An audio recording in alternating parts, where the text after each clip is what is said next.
Hello, Keith Rucker here at VintageMachinery.org.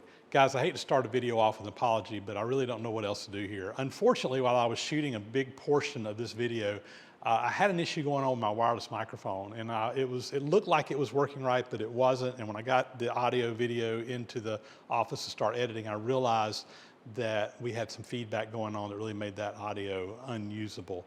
The good news is I do have a backup microphone on my rig, so that's a shotgun mic that's shooting out here. It does pick up some background ambient noise, and it's just not quite the quality that I really like when I'm producing my videos, but it's the best we got. So bear with me, it will get better as we get into the video, and without further ado, let's get into this week's content. Guys, today I think I'm going to get started on a new project. Not like I need to be starting on a new project, but the timing's right. I've got, yes, another cane mill. I've got about 6 or 7 cane mills out here in my queue to be restored. Ever since I started doing videos on cane mills, they've been coming out of woodwork and people want me to restore them. And I enjoy doing work, don't get me wrong, but I'm a little bit overwhelmed right now with them. I'm trying to work through these things because people are starting to want to get them and have them ready to use this fall. So the one I've got up next is another horizontal mill, power mill. This would have been hooked up to an engine or motor or something that would have gone round and round and round rather than a mule walking in a circle. And this one is for a viewer. It's made by John Deere. It's kind of a rare mill, to be honest with you, and he's wanting me to go through it and restore it. So first thing I've got to do is get this thing torn down and taken apart and ready to go sandblasting. The reason I decided I didn't need to go ahead and do this one, even though I've got the other big mill kind of in progress right now, is number one, with the big mill out of the shop right now to go being sandblasted, I've got room in the shop to bring it up in and start carrying it down.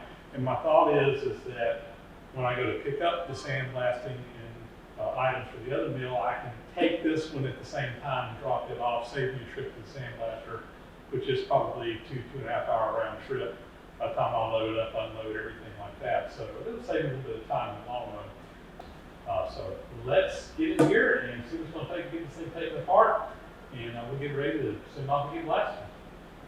Well, I'm off to a good start. I came over here and just put my hand down on this thing just as soon as I turned the camera off, and lo and behold, I set my hand down on a wasp and it stung me right here on the bottom of my hand.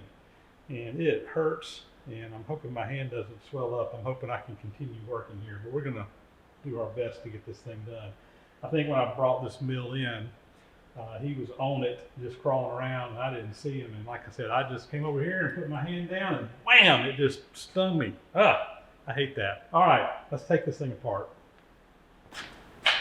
I will note, guys, too, that some of the parts are already taken off of this. When he brought it, there's a couple of boxes. I got them up in my other building right now that has some of the rollers and stuff. There's a roller that goes across the top here, and this gear meshes in with these reducing gears over here, and you're going to have some gears on the other side that turn the bottom rollers. All that I got to go bring down here. So I'll put it up in another box, but we'll go ahead and get this stuff taken apart first. So we've got this big gear here, more than I want to pick up my hand. So we use the answer time. What we got to do for this?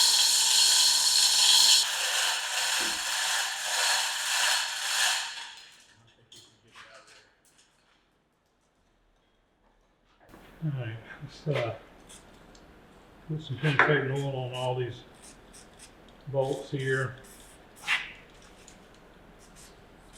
I'm just using CRC Knocker Loose. One of my favorite penetrating oils, does a good job. I know everybody's got their favorites. This one has done pretty well for me.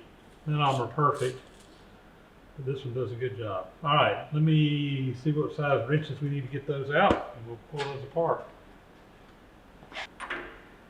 So we get these bearing caps off. Old bolts turning. We'll have to. Okay.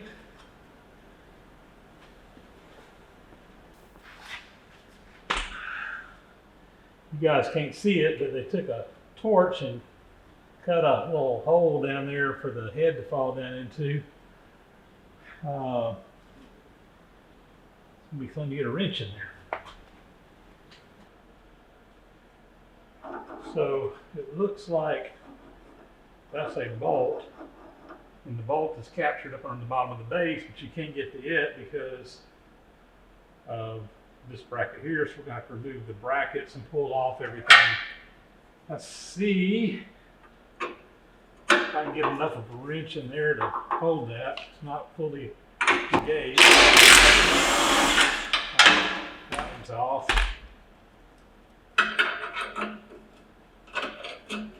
That wrench is not all the way on there, but it's good enough. And it looks like they've only got them bolted down on one side. Actually got a C-clamp holding there in the middle. That's interesting as well. All right, let's see if we can pull that whole assembly out of there.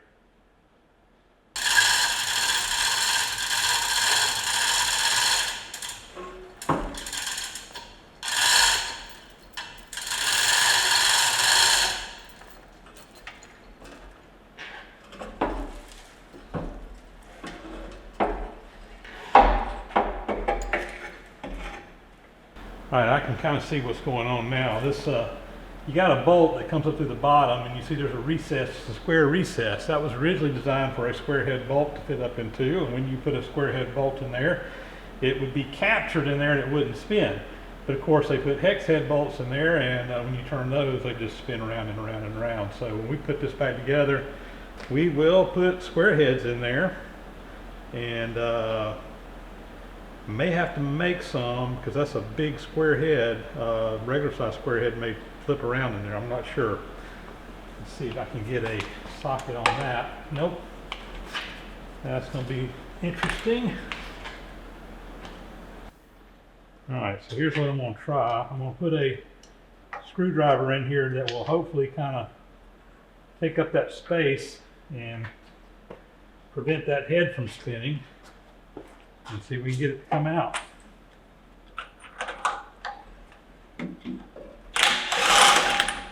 Right. Success on number one. And let's get the other side done. There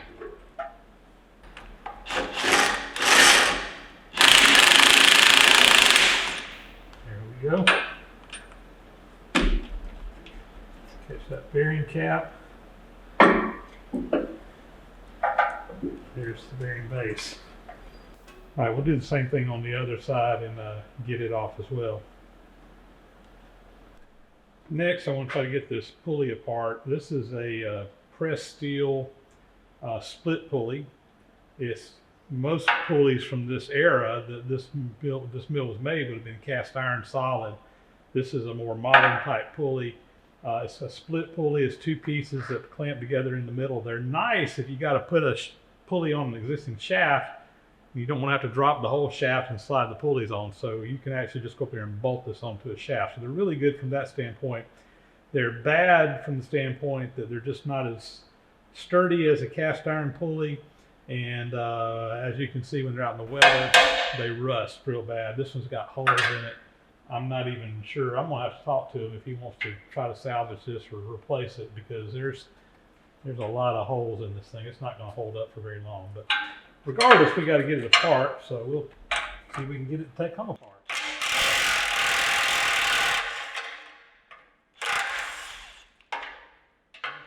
There's one.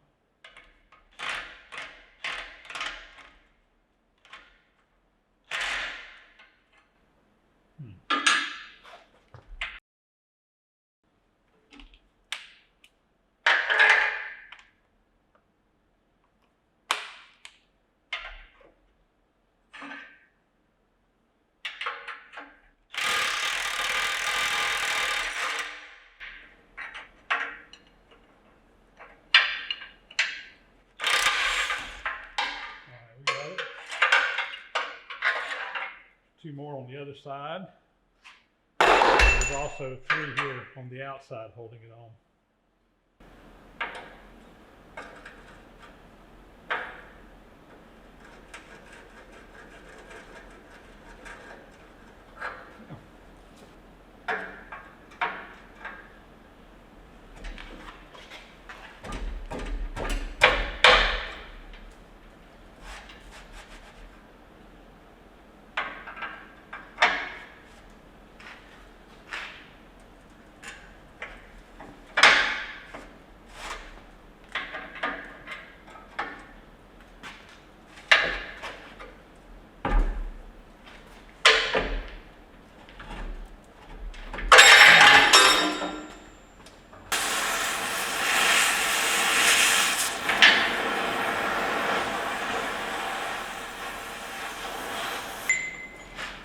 see if we can dry this thing out here now.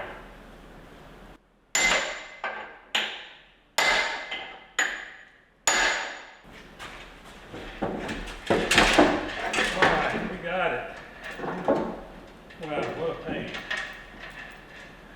This pulley here has been 4 days, and I'm not even sure.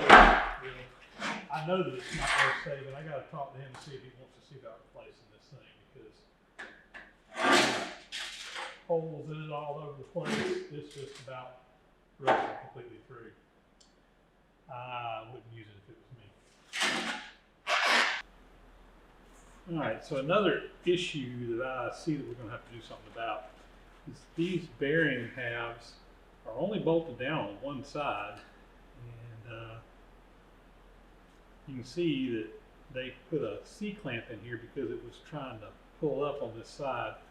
So we're going to have to come up with a better way to clamp these things to get these clamped down on both sides, because that's not going to work, at least not very well. So we'll deal with that when the time comes. I'm not sure why they would have been made where they were only bolted down on one side. That's odd. Anyway, let's get this side off as well.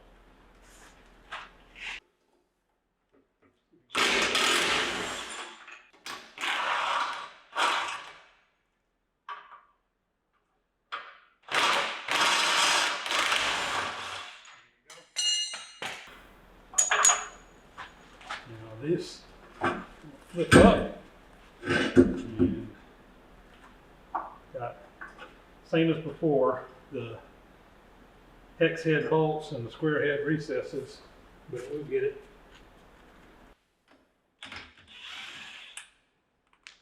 Okay, that's one side.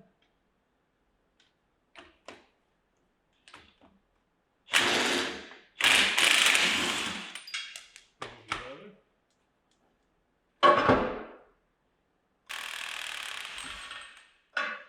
We'll get it.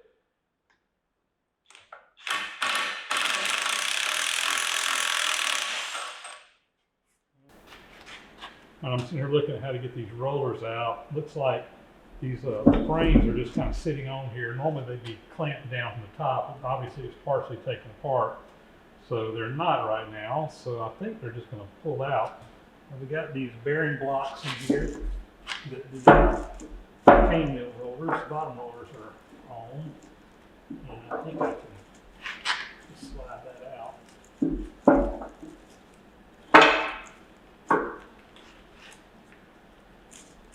There we go, there's one of them.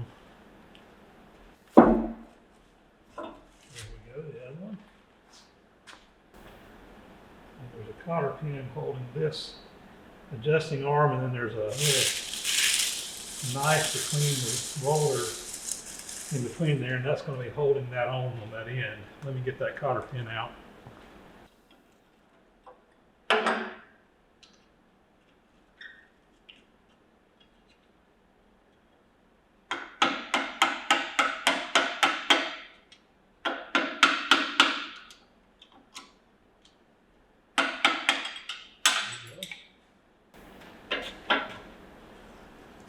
There we go. That looks like it's, I think that's supposed to adjust that knife on the inside in there.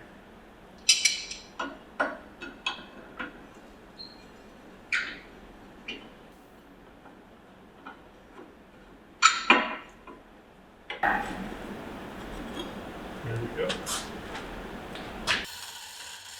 Let's see if we can lift it out of there.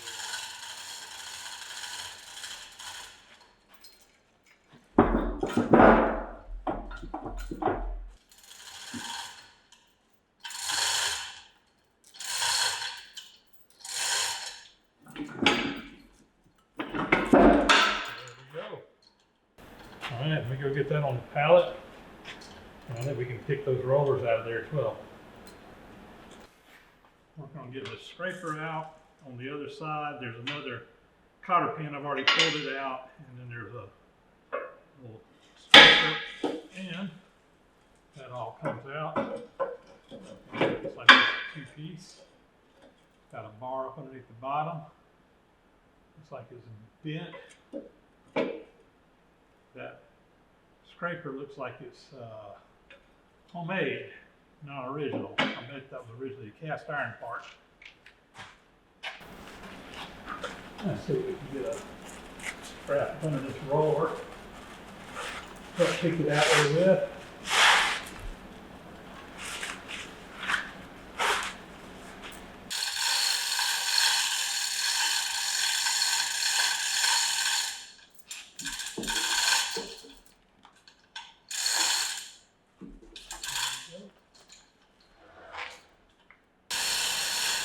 Take number 2 out of here. There we go. We'll roll it over to the pallet.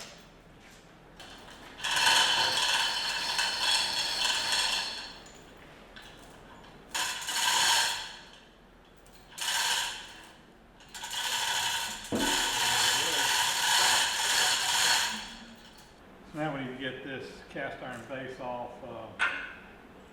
4 bolts holding it in place. Let's see if we can get this out. There we go.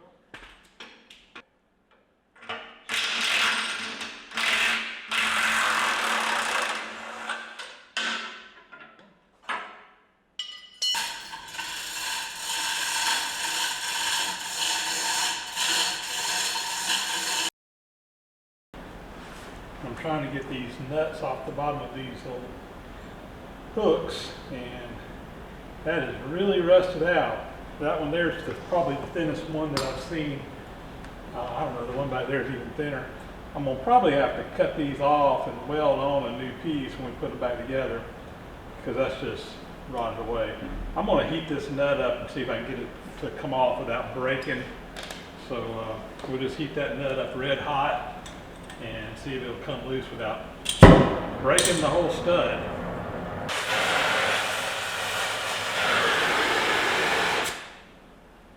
All right, let's see if it'll come off without breaking.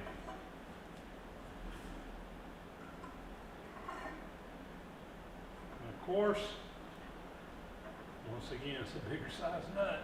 That's 4-inch.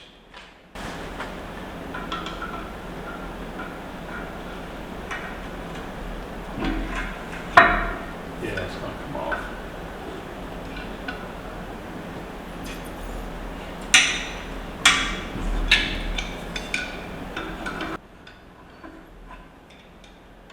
I would probably turn off by hand, but I won't grab a hold of it. There it comes. Alright, I got 2 of them done. You can see how eroded away that is. Let me see if I can get the other ones to come apart, and I think we'll have this pretty well taken apart.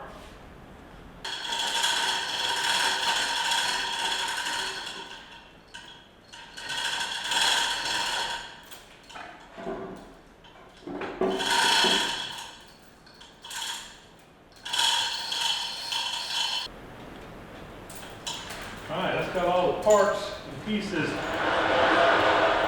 on this assembly, and like I mentioned earlier, there's a couple of crates in my other shop. I need to get those in here, get those unpacked. There's going to be parts that need to go that are in there as well, but all this stuff here will take to get sandblasted. Before I do though, I am going to have to go through here and melt all the babbit out that is in these parts. We're going to re-pour all the babbit anyway, so I do need to get all that out before we go to sandblasting.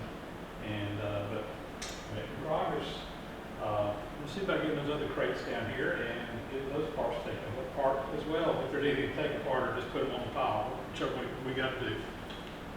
All right, we're going to melt this babbit out and go ahead and get these ready. So I've just got this set up over here with I got my ladle up underneath it where I can catch the babbit as it melts out. And we'll just come in here and heat it up. Babbit melts at a fairly low temperature, so it melts out pretty easily.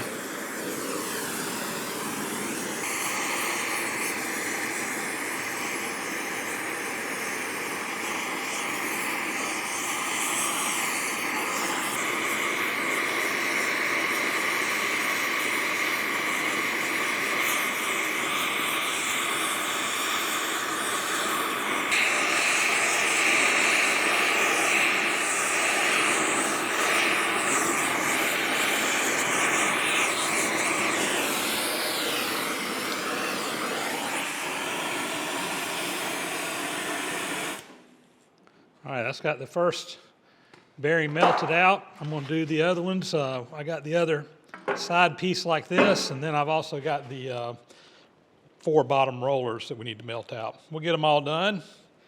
Same process. I'm not going to show all of them, but we will get all that melted out.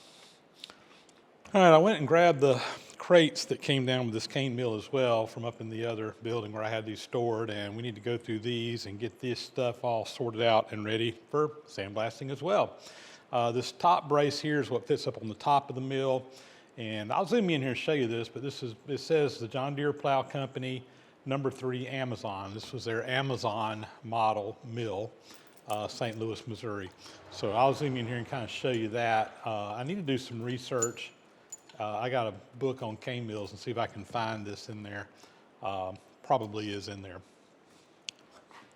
So right here, I don't know how well you can see that, the John Deere Plow Company. And right here, number 3 Amazon, and over here it just says St. Louis, Missouri.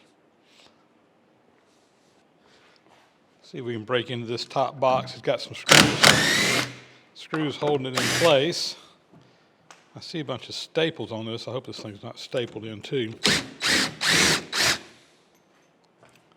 Maybe not.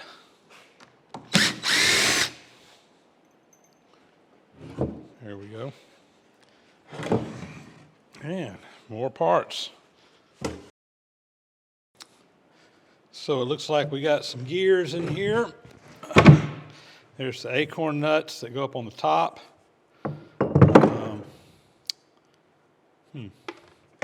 Like some rollers, I guess. I got to figure out how all this goes back together. There's the little brackets that hold the top piece on.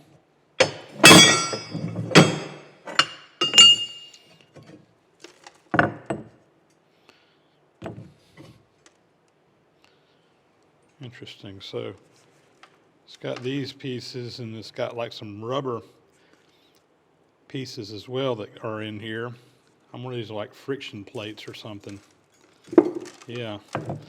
Wish I'd have had this together when it came in. That looks like probably some flanges and stuff for the juice to go down. And there's some bronze bearings. Interesting. So I believe these fit on the top piece. So may have to make a pattern and cast some bronze pieces. It had babbit in the bottom because we melted it out, but it looks like it had bronze on the top, and we'll have to figure out that. And some big U-bolts that are rotted out. Okay. A mystery. I'm sure these rollers go on the bottom rollers. That's what's going to turn the bottom rollers. I'm sure there's probably another big gear on the top roller, which I'm assuming is in the bottom crate. So let me get all this stuff put over on the pallet for sandblasting, and we'll get into the bottom one. And now we got the bottom box. Let's pull the lid off it and see what we got.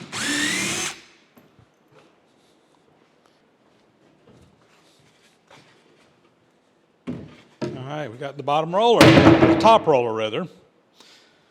And one more of these little pieces here. Again, I'm not sure exactly what those go to. There's a little rubber piece between them. They're crusty, whatever they are. And with that, I think that we have all of our stuff, again, ready to go off to sandblasting. So pretty much all the parts that we took off is on this one pallet here. I've got the frame back here that'll be separate. I'm gonna go ahead and get it sandblasted so we can get painted as well. The bucket up front, this is basically all the hardware, the nuts and bolts and the small stuff. I'll probably deal with that in the shop. Most of that hardware is gonna be replaced because it's just too rotted out and rusty to really use. I'm gonna have to remake some of it stuff that's off the shelf. And there are some specialty pieces in there that I'm going to have to fabricate and just make. The bronze bearings, for example, we're going to have to make a pattern and have some of those cast. Wasn't expecting that, but you know, you just roll with it. You do what you need to do. So anyway, when I go to pick up the sandblasted and primed parts for the big Golden's mill that I'm working on, I will take this stuff, drop it off, and let them be working on that, so that hopefully whenever we get the Golden's mill finished, we can start putting this one back together. Like I said, there's going to be some challenges on this one, but nothing that we can't get done. So like I said, we got to do the bronze bearings. I know the pulley back here, I need to talk with the owner and see about what he wants to do with that. I really don't think that's an acceptable pulley. Unless he's just absolutely dead set on it, we're going to probably see if we can find a cast iron pulley to replace that one with. There's most everything else I think is fairly straightforward on this mill. I'm trying to think, you know, again, just a lot of the hardware is going to have to be custom made though, because it's not something you can just go buy off the shelf. Some of it is. So anyway, there we go. This is ready to go. We'll get this out of here, and hopefully here in the next not too terribly long, we will be working on getting this mill put back together and getting everything done with it. So with that, guys, I think that is going to be a wrap. As always, thanks so much for watching. Please subscribe to the channel if you haven't already. Those thumbs up and comments are always greatly appreciated. It really helps out with the algorithms over on YouTube to help the videos be discovered and found by other people. And as always, a big, huge thank you to those who support the site financially through Patreon, PayPal, etc. It enables me to take the time to slow down, get out the camera, do all the video shooting, do all the editing, and all the other stuff that goes on above and beyond doing the actual work on the parts here. If it was not for that little bit extra coming in over there, it really would be hard to justify taking the extra time to do all that. I could get so much more done if I didn't shoot videos, but then you guys wouldn't get to play along. So I'm going to try my best to continue doing that. With that, guys, we will sign off. We'll catch you on the next video. Again, thanks for watching.